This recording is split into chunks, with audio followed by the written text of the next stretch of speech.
Hello friends, welcome back to the channel. ఇది నా old laptop 7-8 years back కొన్న laptop HP Pavilion G6. దీనికైతే కొంచెం హార్డ్వేర్ ఇష్యూస్ అయితే ఉన్నాయి. బ్యాటరీ పోయింది, సేమ్ టైం స్పీకర్స్ పనిచేయట్లేదు అండ్ టైపింగ్ కూడా ప్రాబ్లం ఉంది. ఇందులోంచి హార్డ్ డ్రైవ్ తీసి నేను వేరే CPUలో ఇన్సర్ట్ చేస్తా. నేను వేరే కంపెనీ వాళ్ళు CPU సేల్ చేస్తూ ఉంటే అందులో నేను ఒక డెల్ ఆప్టిప్లెక్స్ CPUని అయితే నేను తీసుకున్నా. అది 8 GB ర్యామ్తో వచ్చింది. ఇందులో హార్డ్ డిస్క్ ఒకటే లేదు, రిమైనింగ్ అన్నీ ఉన్నాయి. సో ఇది నేను ఇన్సర్ట్ చేసిన తర్వాత మళ్ళీ విండోస్ అన్నది ఇన్స్టాల్ చేసుకుందామని plan. CPU 8 GB RAM i5 ప్రాసెసర్తో వచ్చింది. ల్యాప్టాప్లో 600 GB హార్డ్ డిస్క్ ఉంది. హార్డ్ డిస్క్ రీప్లేస్ చేసిన తర్వాత CPUలో విండోస్ 10 ఇన్స్టాల్ చేస్తాను. అది నెక్స్ట్ వీడియోలో ఉంటుంది. నెక్స్ట్ అయితే బ్యాటరీ రిమూవ్ చేస్తాను. మీరు అక్కడ బ్యాక్ సైడ్ చూడొచ్చు, హార్డ్ డిస్క్ ఎక్కడ ఉంది అనేది అక్కడ సింబల్స్తో ఉంది. సో దాన్ని స్క్రూస్ అయితే ఫస్ట్ అయితే మనం రిమూవ్ చేయాలి.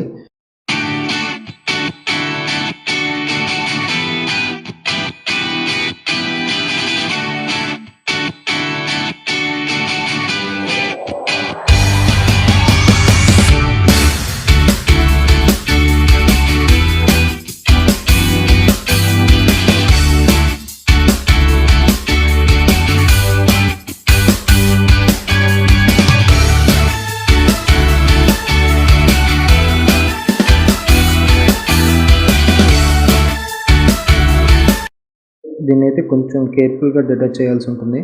సో పుల్ చేసేటప్పుడు కొంచెం జాగ్రత్తగా చేయాలి. ఇది తొషిబా company 2.5 inch hard disk. 600 GB hard disk అంటే 2500 అయితే ఉంటుంది. అదే SSD అయితే మీకు కొంచెం 5000-6000 వరకు అయితే ఉంటుంది. బట్ SSD అనేది చాలా అడ్వాన్స్డ్ టెక్నాలజీ. SSDలో డేటా కరప్షన్ అనేది చాలా తక్కువ ఉంటుంది. అలాగే HDDలో అయితే మీకు డేటా కరప్షన్ అన్న రికవరీ అనేది చాలా కష్టంగా ఉంటుంది. సో ఫ్యూచర్లో ఎప్పుడైనా SSDయా HDDయా అని మీకు కన్ఫ్యూజన్ ఉంటే SSDయే తీసుకోండి. కొంచెం కాస్ట్ ఎక్కువైనా అదే మీకు సెక్యూర్గా ఉంటుంది. HDD కన్నా SSD అనేది చాలా ఫాస్ట్గా ఉంటుంది. ఈ పోర్ట్స్కి మనం SATA కేబుల్స్ అటాచ్ చేస్తే మన ఇన్స్టలేషన్ అనేది కంప్లీట్ అవుతుంది. సో ఫస్ట్ అయితే CPU ఓపెన్ చేద్దాం.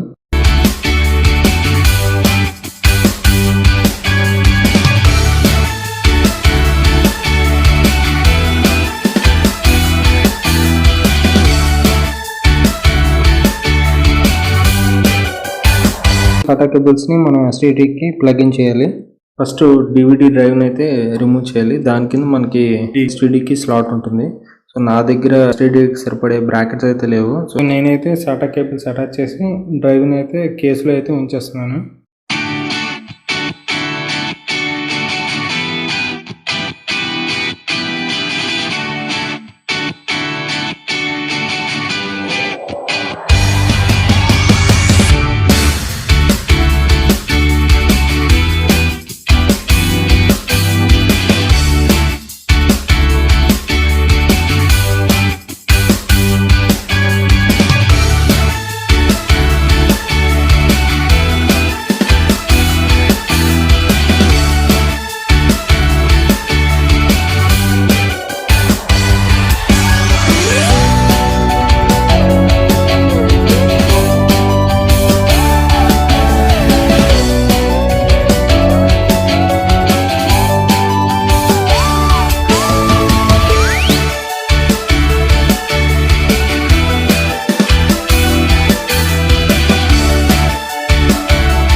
సో ఇక్కడతో మన హార్డ్ డిస్క్ రీప్లేస్మెంట్ అయితే అయింది.